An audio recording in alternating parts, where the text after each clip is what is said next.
Okay, magandang umaga po sa lahat ng mga nasa Pilipinas. Nakasama natin ngayon sa pag-worship at sa ibang bahagi ng sanglibutan. Binabati po namin kayo ng isang napakagandang araw. Sabi nga ni Pastor Eldan, ito'y simula ng pagdiriwang ng Holy Week sa Pilipinas.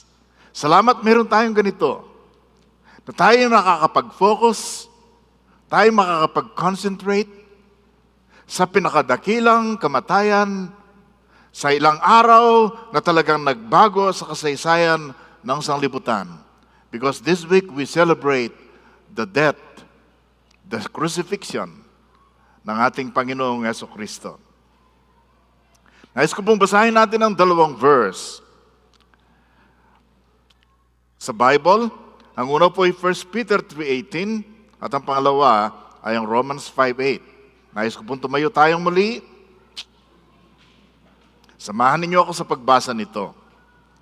Ito po'y verse na na-memorize ko 50 years ago. Sa ibang translation, pero halos katulad din po nito.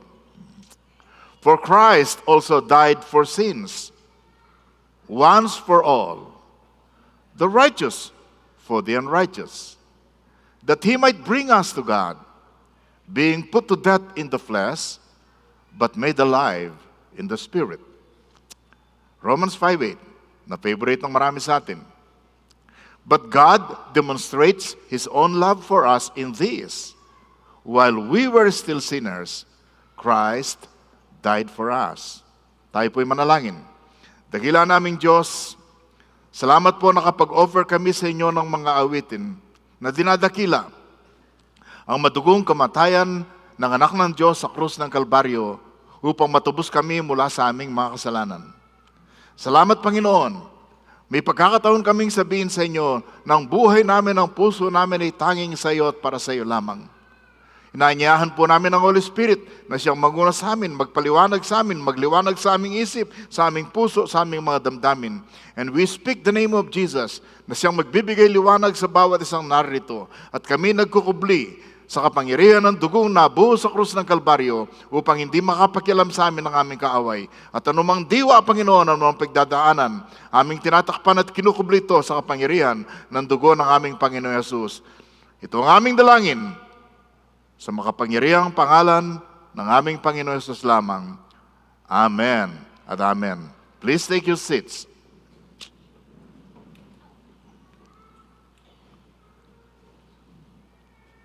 Sa bagong salin po, kinopya ko, dinagdagan ko lang ng konti. Ganito po ang pagkasabi ng 1 Peter 3:18. Si Christ nga namatay para sa mga kasalanan natin. Isang beses lang at sapat na yun. Namatay ang isang mabuting tao para sa mga taong makasalanan. Ginawa ito ni Christ para ilapit kayo sa Diyos. Pinatay ang katawan niya, pero binuhay naman sa Espiritu. Panatilihin mo muna dyan, MJ. Ito po'y ukol kanino? Ukol kay Christ. Anong ginawa ni Jesus? Siya'y namatay para sa kasalanan. Bakit po namatay si Jesus? Para sa kasalanan natin. At ang sabi ng verse, yung kamatayan niya, minsan lang sapat na. Bakit namatay si Jesus? Siya na matuwid para sa mga hindi matuwid. Bakit siya namatay? Upang mailapit tayo sa Diyos. Upang mailapit tayo sa Diyos. Diyan po kukunin natin ang tugon sa katanungan natin, yung foundational and eternal truths about the crucifixion of Jesus. Pangpundasyon. Walang hanggang katotohanan ukol sa pagkakapako ni Jesus sa krus ng Kalbaryo. Ano po ang mga ito? Ito'y ukol sa the greatest person. Ukol ito sa the greatest pain and the greatest purpose na nangyari sa sanglibutan ito. Number 1, the crucifixion is about the greatest person. Bawat isa sa atin ay meron tayong dinadakila, meron tayong iginagalang, meron tayong itinataas. Pero sa atin na mga anak ng Diyos, sa atin na nakakilala sa ating Panginoong Yesus, alam natin na walang katulad, walang kapares, pinakamataas, pinakadakila ang ating Panginoong Jesucristo lamang. Amen? Sapagkat ang sabi dito, for Christ also died for sins. Kung palitan mo ito ng ibang pangalan, tama lang. Hindi dapat pag-usapan yun. Di ba? But this is about Christ. At sino si Christ sa ating pananampalataya? Christ is the second person of the triune God, of the Trinity. The only eternal Son of God. The Messiah. The Savior of the world. Si Kristo, sa pananampalataya natin, ng Diyos, ipinahayag niya ang kanyang sarili sa magitan ng three distinct persons, ang second person ng Trinity, Jesus, who is God, who became a human being, na siyang pinili ng Diyos Ama na ipadala sa libutan na maging Messiah o Kristo o tagapagligtas natin. Siya ang ating Panginoon. Nandun na siya nung likhay ng sanglibutan. Bago pa likayin ng lahat ng bahagi ng sanglibutan, nandun na, nakikipag-fellowship na ang ating Panginoong Yesus sa kanyang Ama.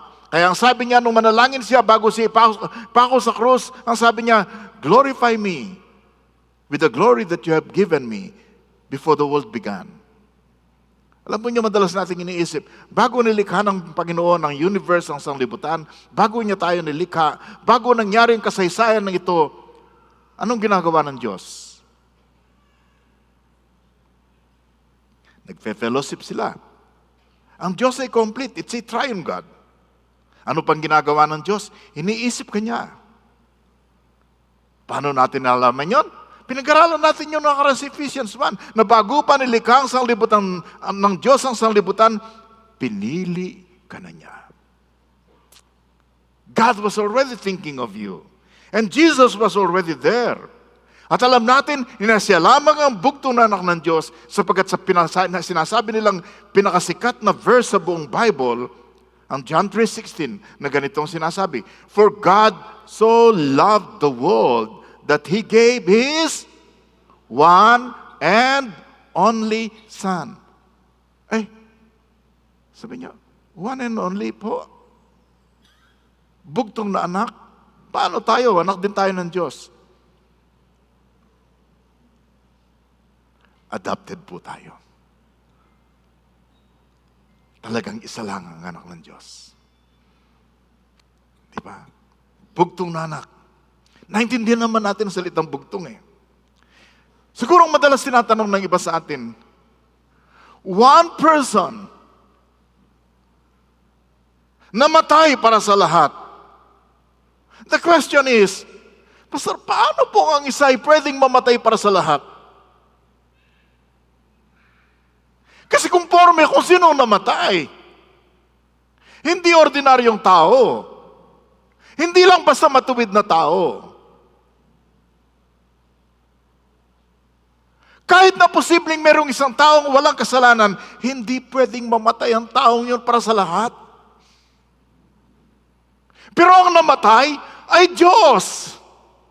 Nang ibig sabihin, ang kanyang sukatan niya, hindi siya pwedeng sukatin, siyang pinakadakila, ang kanyang dignity, ang kanyang worth ay sapat sa lahat.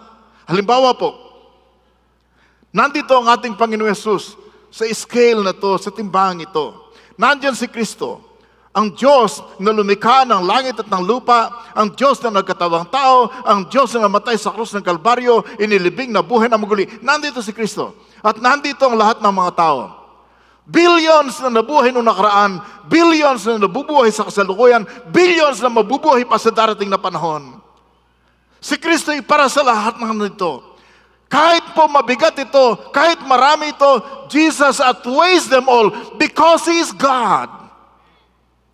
He is worthy. Sapat siya at higit pa para sa lahat.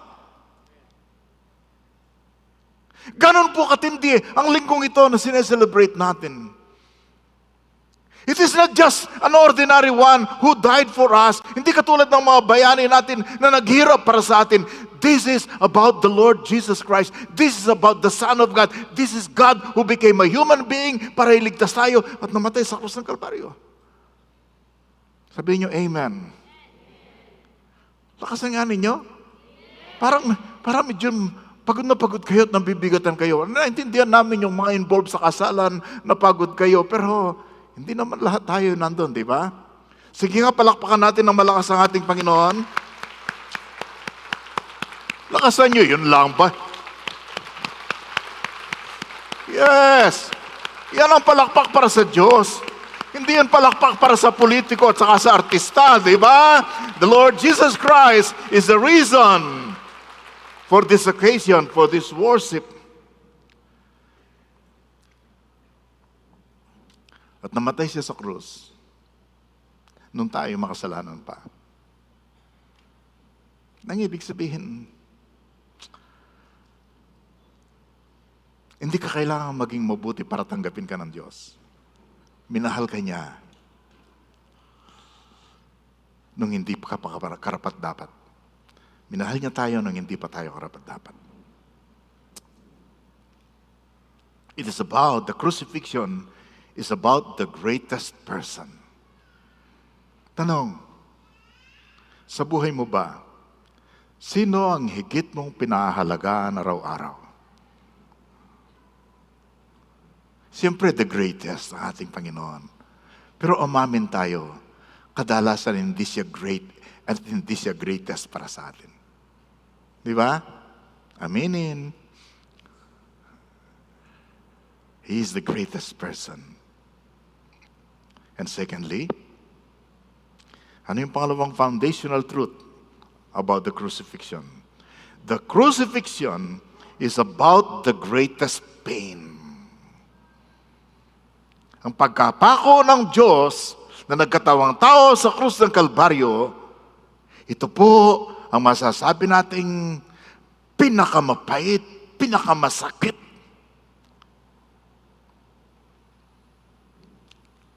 pinakamabigat na pagdurusa na pwedeng danasin ng isang tao. Di po ba? Bakit the greatest pain?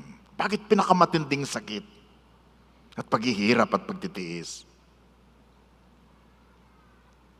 Because tinanggap niyang the greatest penalty and the greatest punishment. Inako niya yung penalty na dapat kong tanggapin, dapat mong tanggapin. Yung punishment na dapat nating danasin. At binanggit dito po, mga kapatid, for Christ also died for sins once for all, the righteous for the unrighteous. Yung salitang died, sa ibang translation po, for Christ suffered for sins.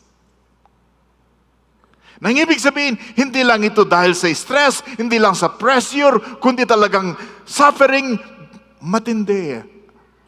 Marami sa inyo nakapag-encounter na, napanood nyo yung The Passion of the Christ, na napakagandang liripin, pagbulay-bulayan muli ang nangyaring yun. Alam nyo, pwede namang ibang paraan ng mamatay siya eh. Tingnan nga natin dyan, yung sinulat ko dyan. It is not hanging on the cross, okay? I mean, it is not hanging, ano ba yung urang pagpapatay? Pagbigti, okay? It is not by execution sa firing squad. O sisibatin, di ba? Hindi sa magitan ng pagputol ng ulo, beheading. At sa modernong panahon, it is not by lethal injection. Alin kaya ang mas pinakamagaan dito? Mamamatay ka rin, pero kung pipiliin mo, of course, hindi nyo pipiliin, di ba? Masarap mo buhay, kahit maraming problema. It is not by electric chair. It is not by any other means. But it is by being crucified on the cross. Tatandaan po niyo ang mga pangyayari. Ang ating Panginoong Yesus, Diyos na nagkatawang tao, pinili niya ang isang mahirap na pamilya na maging family niya, na kung akong pipili kung saan ako'y panganganak, sigurado ko hindi ko pipiliin ng Bethlehem at sigurado hindi ko pipiliin ng isang karpintero at saka ang isang peasant woman. Lumaki siya sa family na yon. At nangunang mangaral, grabe ang kanyang teaching, namangha ang marami. Ang katotohanan galing sa Diyos, ang ibig sabihin ng Old Testament, yun ang kanyang pinangaral. Ang kanyang pagtuturo ay binigyan niya ng signs and wonders, nagpagaling siya ng mga may sakit, pinalakad ang mga lumpo, nakakita ang mga bulag, nakarinig ang mga bingi. May 3 okasyon na kanyang binuhay ang patay. Ang isa'y 4 na araw ng patay. At nang lumapit siya sa libingan, kinausap niya ang patay, ang sabi niya, Lazarus, come out! At nabuhay ang patay. Sinabi niya sa isang 12-year-old na babae na nakahiga na dahil kamamatay lang, sabi niya, little girl, I say to you, bumangon ka. At bumangon ang patay. Pinakain niya ang 5,000 lalaki. Kung bibilangin mo pati mga buhay, maybe 15,000 people sa magitan ng ilang tinapay at saka ilang isda. Hinangaan siya ng marami, sinunod ng marami. Tumawag siya ng kanyang mga disciples.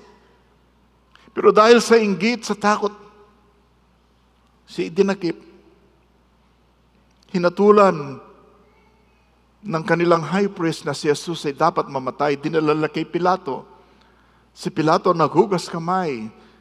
Pinapili niya ang bayan. Sinong gusto niyo? Si Jesus o si Barabbas na isang kriminal? Akalain mo, pinili si Barabbas na palayain? What shall I do with Jesus? Anong sigaw ng bayan na sinulsulan? Mga kapatid, kaya kung minsan, okay lang ang democracy, pero pag ganyan may sulsulan, hindi pwede, di ba? Sinulsulan nila. Pag tinanong kayo kung sinong pipiliing lalaya, sabihin niyo Barabbas. At yun ang sinigaw ng bayan. What shall I do with Jesus? Sabi ni Pilate, crucify him. Tapos sinagupit siya ni Pilate. Tapos ibinigay para ibigay ang nararapat na paglatigo sa kanya. Alam niyo yung mga latigong ginagamit noon? Mga latigong hindi po ordinaryo. Sapagkat dulo ng mga latigong ito ay may mga metal bones. Mga metal po sa dulo. Nang ibig sabihin, ang isang tama po ng isang latigo sa iyo ay malalim at maraming sugat. Kung 39 po yun, bugbog mula ulo hanggang paa ang ating Panginoong Yesus, sumambulat ang kanyang dugo. At pagkatapos pinapasan ng krus. Nung hindi na niya kaya, tumawag sila ng isang magpapasan, si Simon of Cyrene. Tapos dinala sa Golgotha. Nakahiga ang krus doon, ipinako si Jesus. Sabi nila yung mga nails na ginamit doon, mga 7 to 9 inches. Mga Roman nails. Ipinako dito, minartilyo. Sa kanan, ganun din. Tapos pinagdugtong ang paa. Inilagay ang pako. Minartilyo. Posibleng itinali ng konti ang kanyang katawan, part ng kanyang kamay sa krus. Kasi definitely hindi kayang hawakan ng pako ang kamay ng tao. At pagkatapos yung pagkakahiga ng krus, kanilang binuhat, ang lalim ng hukay, ibinagsak ang krus, lalong lumalim ang mga sugat sa kamay at saka sa paa. From 9 o'clock hanggang 3 o'clock, inaalipos na siya ng lahat ng nagdaraan. Oh, ang sabi mo, ikaw ang Mesaya, ikaw ang tagapagligtas, iligtas mo ang iyong sarili. Pero ang unang mga salita na namutawi sa kanya, Father, forgive them, for they know not what they do. Naku, pag ikaw ang ginanon, anong unang lalabas sa bibig mo? Salamat na lang, dalangin, pagpapatawad. Nang makita ang kanyang attitude, makita ang kanyang sinasabi ng isang kriminal na kasama niyang napako, sabi niya ganon, Jesus, remember me when you come to your paradise. Ginagawa po naming biro kung minsan yun eh. Pag-alis ni Paulo niyan, pagbalik ng Anchorage, sasabihin namin sa kanya, Paulo, remember us when you come to your paradise. Pero mukhang hindi na magiging paradise para sa kanya yon. Kasi may iiwanan siya. Jesus, remember me. Anong sagot ni Jesus? Today, you will be with me in paradise. Napakagandang sample po ng Romans 5:8, ano? Nung tayo nakasalanan pa, minahal na tayo ng Diyos, si Kristo ay namatay para sa atin. Tapos lumapit si John, tsaka si Mary. Sabi niya kay Mary, babae, ito ang iyong magiging anak. Anak, ito ang magiging ina. Powerful para sa akin yan eh. Can you imagine, mamamatay na siya, iiwanan niya pagkatapos naisip pa niya anong magiging kapakanan ng kanyang ina?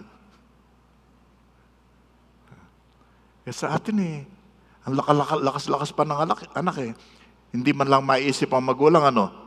Di ba? Sabihin niyo naman eh, iba tayo. Ang generation natin, di ba? Iba. Mapag-alala tayo. Ganon din ang ating Panginoong Yesus. At pagkatapos, nung makita ng Panginoong Yesus na nagdilim ang buong sanglibutan, hindi niya makita ang kanyang mga disciple. Pagkatapos tumingala sa langit, hindi niya makita ang kanyang ama. Siya'y sumigaw ng napakalakas ligaw, my God, why have you forsaken me? Sigaw ng kapaitan, sigaw ng kalungkutan. Pero walang tugon ng kalangitan.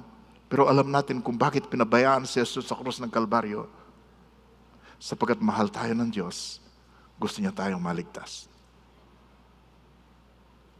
Perhaps ang isang sigaw na talagang napakalakas sa pag-describe ng Bible, nung isigaw po niya yung salitang natapos na, it is finished.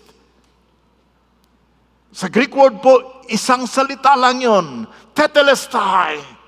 Nang ibig tapos na, bayad na ang lahat ng kasalanan. Malaya na ang tao. Hindi na dapat magdusa ang tao sapagkat pinagdusahan ko na to. Finished, tetelestai. At pagkatapos itinalaga niya ang kanyang spirit sa ating Panginoong Yesus. Mga kapatid, grabe ang kadakilaan ng ginawa ng ating Panginoong Yesus. It is the greatest pain, the greatest suffering na pwedeng danasan ng isang tao. At ang daming magagamit na panahon, ang daming magagamit na paraan ng execution. Bakit krus? Yun ang pinakamatinding capital punishment.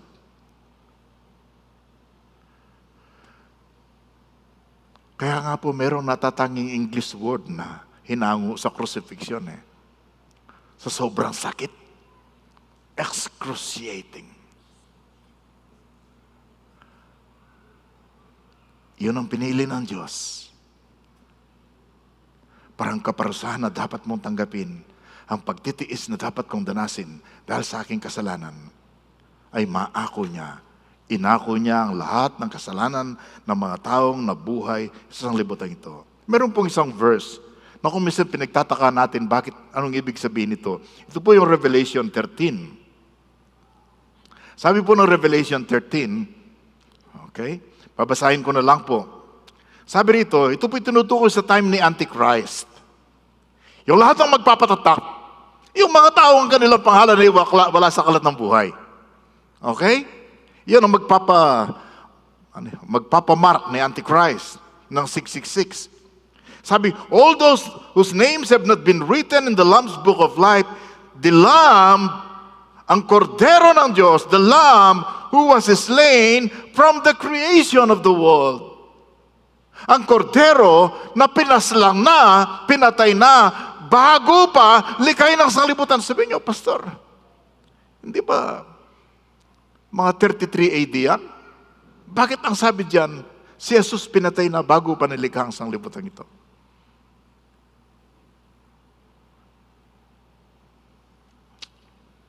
Paano nangyari yun? Di po natin marahil masasaid ang ibig sabihin ng lahat ng ito.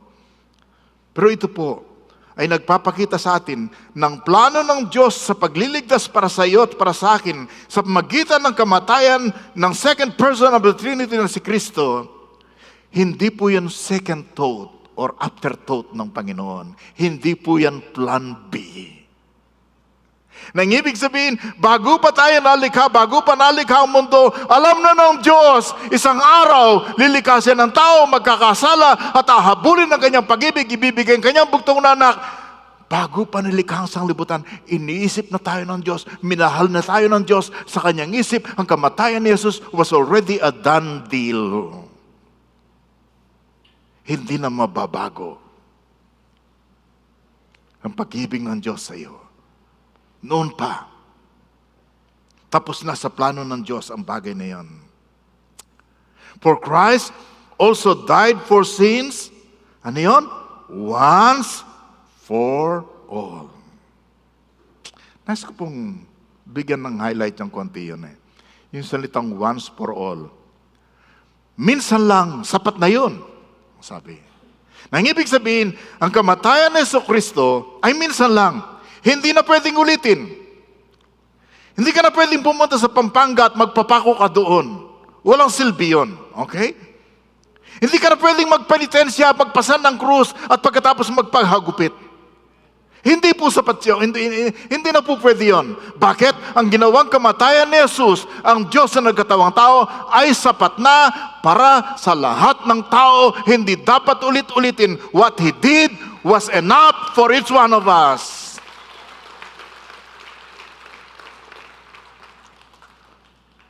Buti na lang, hindi pwedeng ulit-ulitin Can you imagine kung lahat tayo kailangan magpenitensya? Lalo nang maraming hindi magiging Kristiyano, di ba? Sino sa inyo nagpapasalamat na hindi ka na kailangang magpenitensya, magpapako sa krus, magpalatigo, magpasan ng krus mo? Praise the Lord, yeah. Nang ibig sabihin, kahit anong mga seremonya ng mga ibang simbahan, hindi na pwedeng i-offer muli ang ating Panginoon sapagkat nai-offer na siya, naihandog na siya, namatay na siya para sa atin, minsan para sa lahat.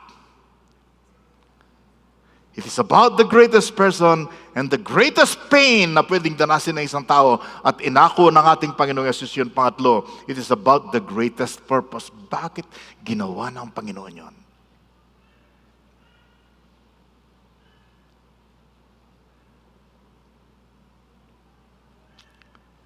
Si Christ nga namatay para sa mga kasalanan natin.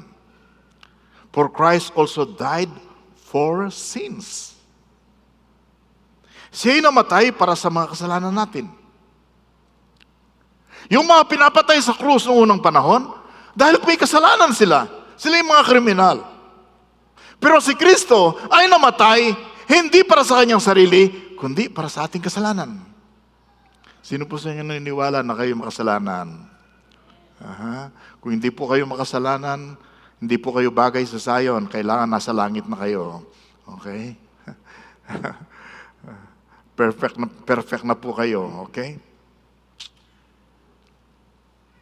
Isang beses lang at sapat na yon. Jesus died for our sins. The sinless died for the sinners. Okay? Minsan para sa lahat. Ang tanong, who are the sinners for whom Jesus died? Sino ba ang mga makasalanan?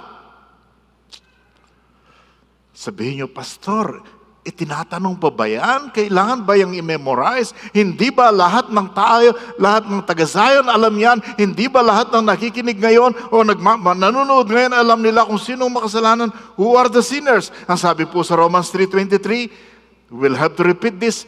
Everyone has sinned. We all fall short of God's glorious standard. Lahat ay nagkasala at walang sino mang karapat-dapat sa paningin ng Diyos.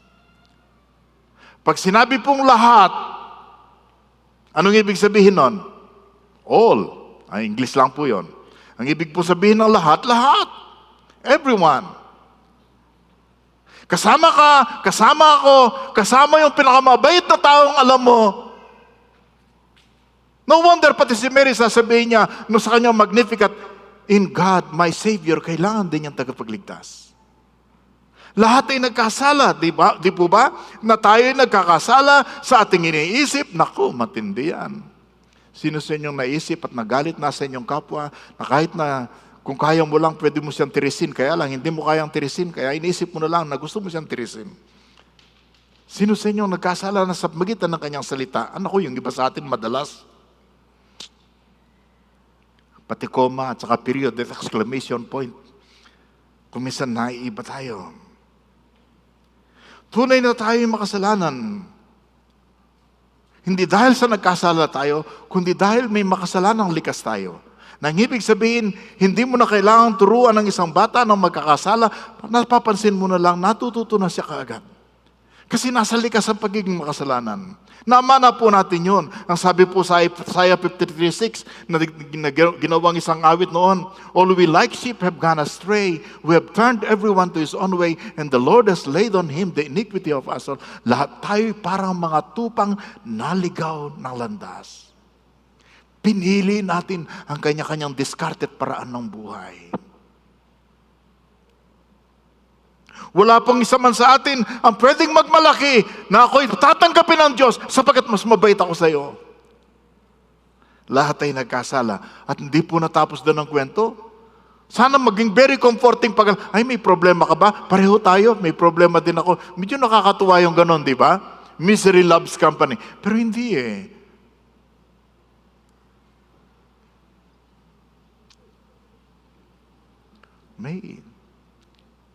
May bayad ang kasalanan. Sabi po sa Romans 6:23, may bayad ang kasalanan. For the wages of sin is death.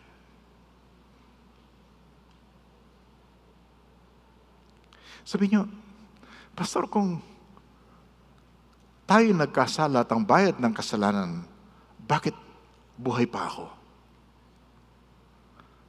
Kalabitin mo ang katabi mo, kung buhay pa yan, buhay yan. Di pa na nakarating yan dito, buhay yan, nagising yan kanina. Di ba? Bagamat ngayon, merong parang hindi buhay, parang hindi kumikilos, kinakabahan ako.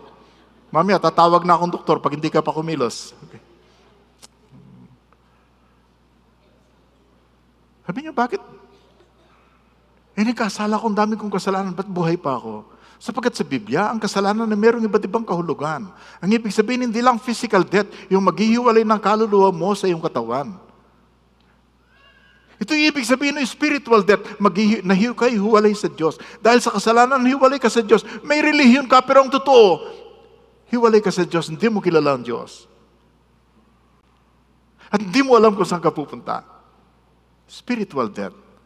At pag hindi nalutas ang iyong spiritual problem, alam natin na ikaw ay pupunta sa walang hanggang kamatayan, eternal death, sa impyerno. For the wages of sin is death.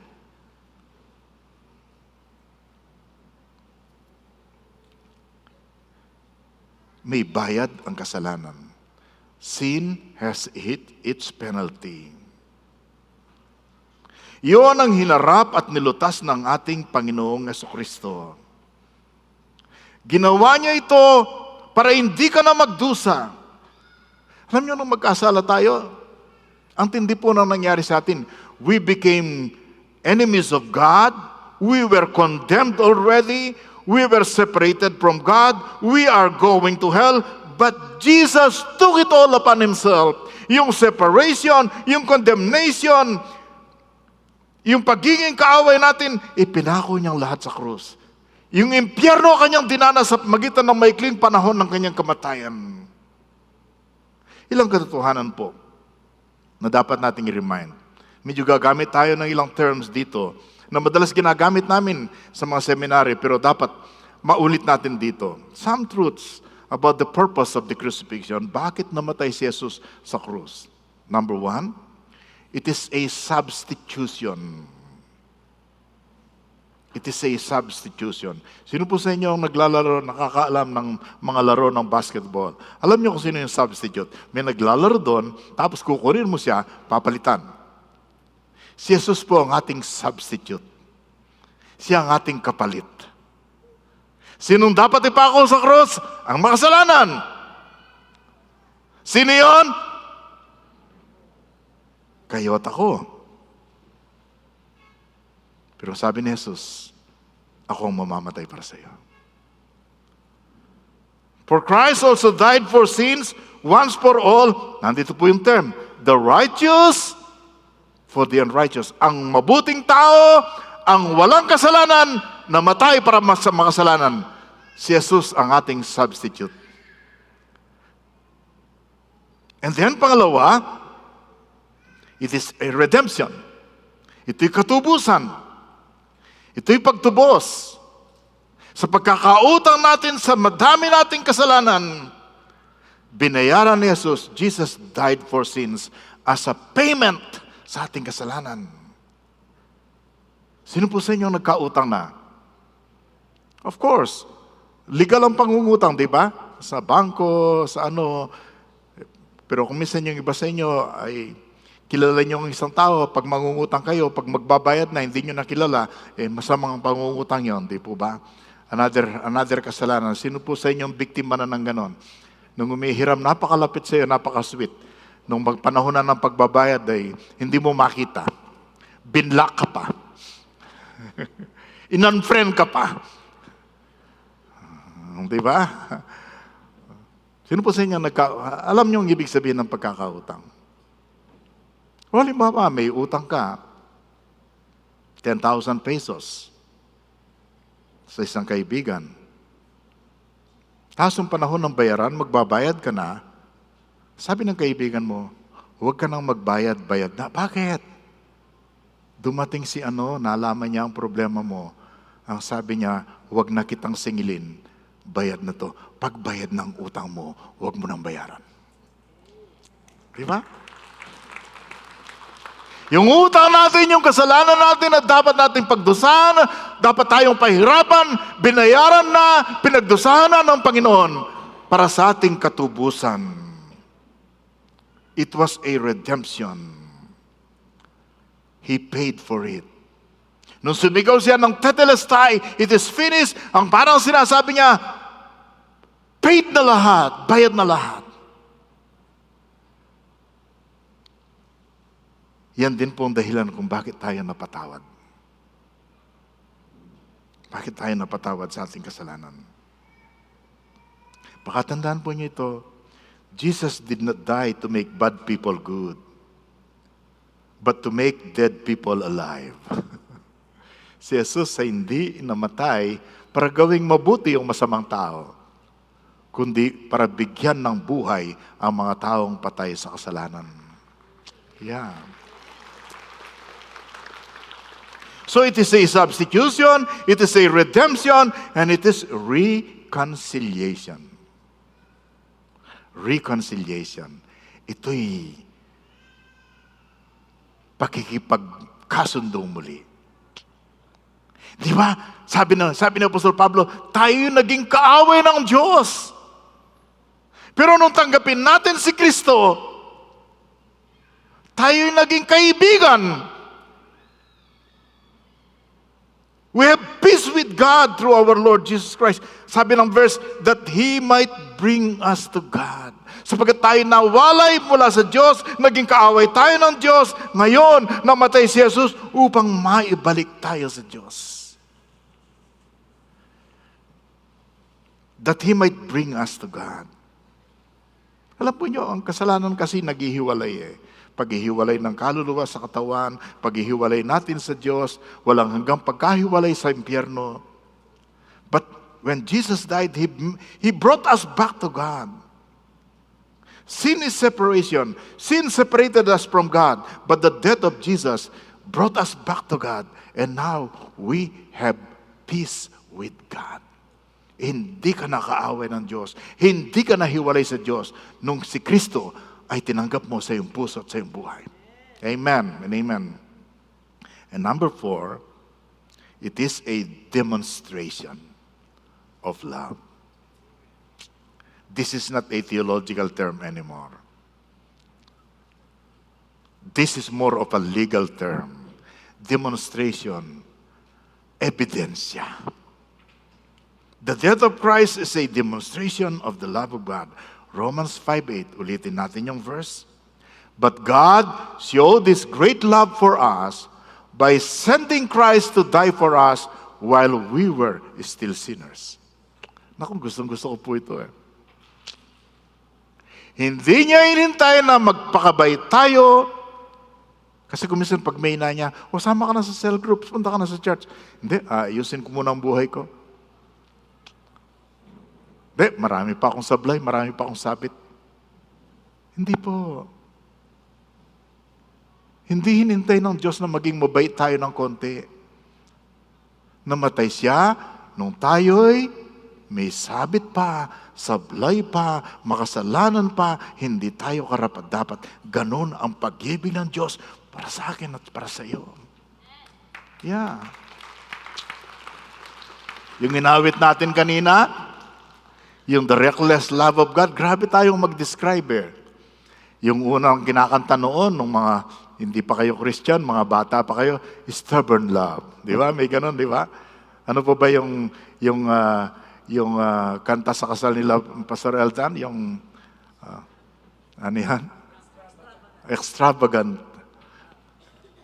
Ito, reckless love. Sinulatan ako ng isang doktor na member natin dati na nasa Saudi. Pastor, sabi niya, anong masasabi mo sa kantang reckless love? Hindi niya matanggap eh. Kasi nga naman yung reckless, parang negative ang term sa ordinaryong English eh.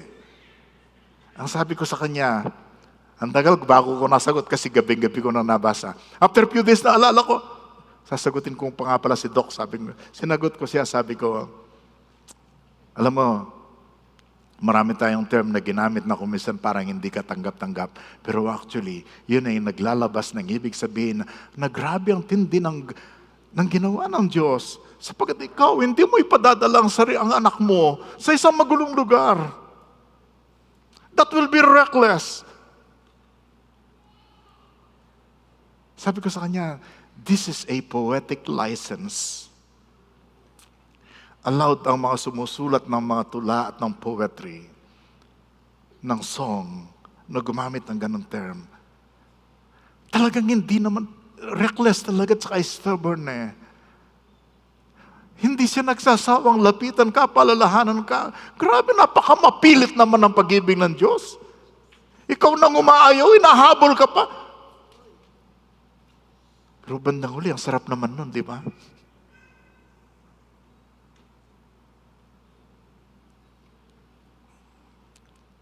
That's how God demonstrated His love for you. Upang kahit kailan hindi ka mag-aalinlangan, upang malaman mo na wala ka nang pwedeng gawin para sabihin ng Diyos, hindi na kita mahal. Sapagkat minahal ka niya, in your wars, He already loved you, He gave Himself for you. Mga kapatid, sa bawat isa sa inyong gising, pumalakpak nga kayo kung gising kayo. Amen.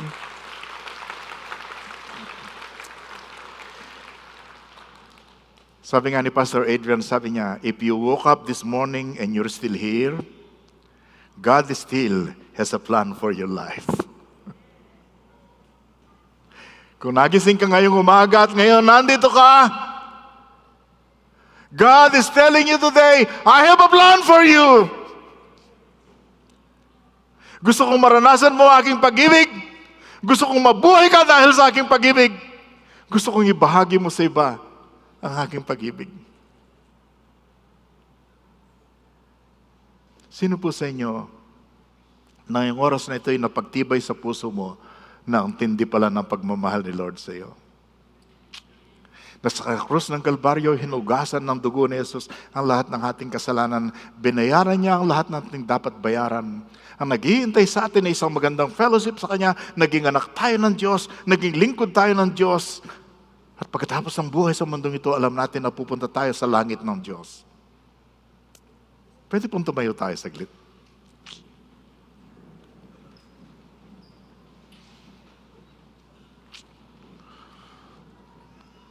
Sa inyo po nangihina sa pananampalataya, marahil hindi pa nyo alam ito, 4 pong pakiusap ko, believe and receive the Lord Jesus Christ. Datapwat ang sino man sa Kanya ay nanampalataya o tumanggap sila pinagkalooban ng karapatang maging anak ng Diyos. Kung hindi mo po natatandaan sa buhay mo na ikaw ay nagsabi, Lord, nananampalataya ako sa iyo, Lord, tinatanggap kita sa aking puso bilang Panginoon at tagapagligtas. Pagkakataon po ito, bago tayo mag-celebrate ng Holy Week muli, kilalanin mo na makasalanan ka. Manampalataya ka na si Kristo ang namatay para sa iyo, binayaran ng kasalanan, siyang tagapagligtas. Tanggapin mo siya sa iyong puso at buhay ngayon. At kung kayo ay nakatanggap na sa Kanya, mag-decide ka ngayon, Lord, I will live for you. Mabubuhay ako para sa iyo, Panginoon. And then, love the Lord Jesus more. Alam mo ginagawa ng ganitong mga message? Alam nyo naman ito, marami sa inyo eh. Pero I'm praying na sa pag-alala natin sa tindi ng pag-ibig ng Diyos sa atin, maragdagan din ang ating pagmamahal sa ating Panginoon. Di ba? And this week you have an opportunity to serve the Lord Jesus more. Share Him with others. Attend the camp. Napakagandang makinig ka, makipag-fellowship ka nang walang limit. Pag Sunday kasi, 1 hour and a half na lang, malilate ka pa eh. Kukunin mo pang dahil sa biyahe, dahil sa elevator, dahil sa ano. Pero pag sa camp, naku talagang madidiligan ng gusto ang buhay mo ng biyaya ng salita ng Panginoon. More time to pray. Consider it as a big time retreat para sa inyong buhay. Sabihin niyo, Panginoon, Lord, dahil sa ginawa mo sa krus, gagawin ko po ito. Awitan po natin ang ating Panginoon.